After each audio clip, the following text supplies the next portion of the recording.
But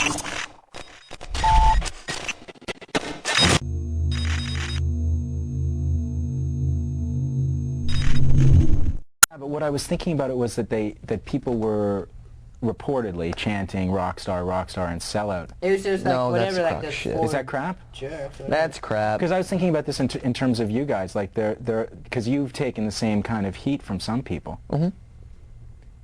Do you ever worry about that? I don't worry. I don't walk around worrying about getting my ass kicked.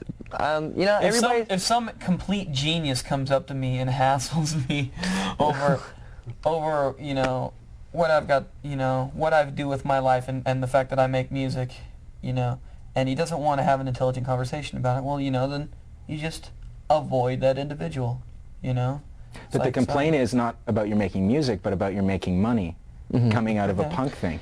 Hey, you know, everybody's entitled to their own opinion. My opinion is this is what I like to do, and this is what I'm going to continue to do. And if I make money, that's my fucking business.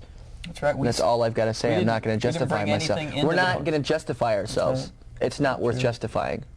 It's a lot better than beating people up. Just and then breaking, people's bones is not cool under any circumstance. I'm sorry.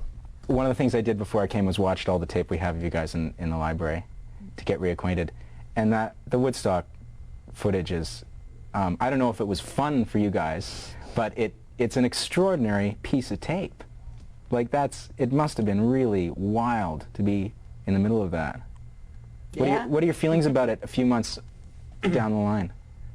Have they changed over time from when you got off stage that day? Or what was your experience of that? Because I'm watching you guys, the mud is flying, and you're playing. It was just another gig, man. We just went in, we played, and we left, and it was kind of fun. It was kind of neat. It was total anarchy for a little bit, but it was, in all honesty, it was just another day on our tour, and in the midst of a bunch of other crappy shows. We played kind of badly. We didn't play. It wasn't the greatest performance as far as just our musicianship was concerned.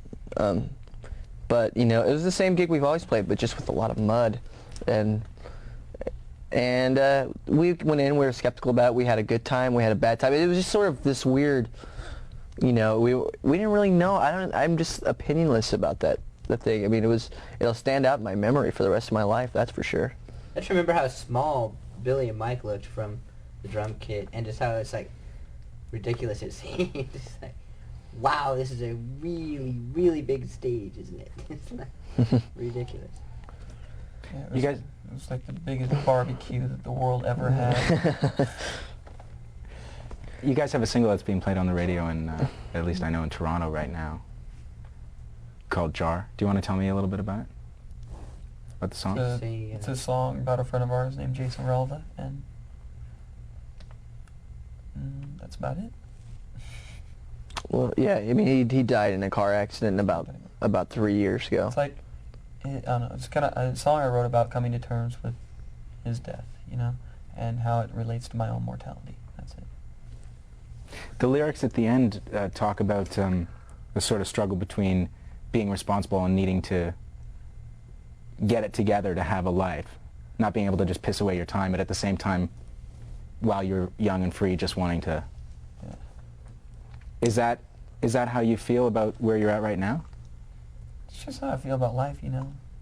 You live your life the way it suits you best, and it's best for the people around you.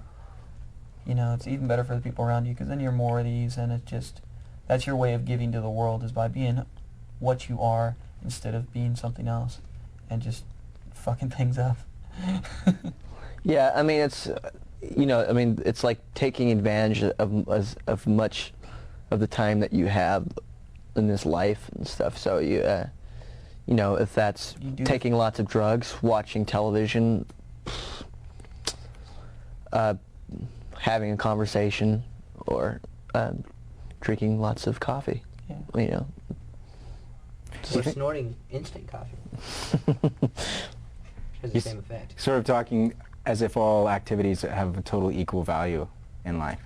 As if there's no ordering of some things might be better to do than others. Yes, if you're being yourself and you're creating happiness to the people around you. You know what I mean? It's kind of like a musician's way of life, you know. We could have made 15 cents and done this the rest of our lives because it's the way of life that makes us happy. Damn, somebody farted. That was me, sorry.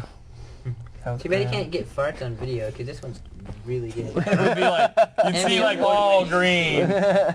You'd win like the award for like broadcast of the year. Well, didn't there was a scratch and sniff movie?